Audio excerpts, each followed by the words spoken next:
Creating a Facebook Ads Manager account is relatively straightforward and can be done in a few simple steps. Go to Facebook Business Manager. Visit business.facebook.com and sign in with your personal Facebook account credentials. If you don't have a Business Manager account yet, you'll be prompted to create one.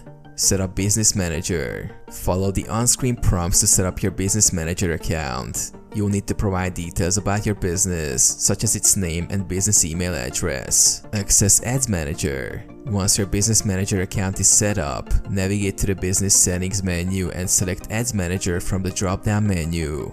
Create Ads Manager account. In the Ads Manager interface, click on the Create Account button and follow the prompts to set up your Ads Manager account. You will need to enter additional information about your business and advertising preferences. Confirm account creation. Review the details you've provided and confirm the creation of your Ads Manager account. Complete verification.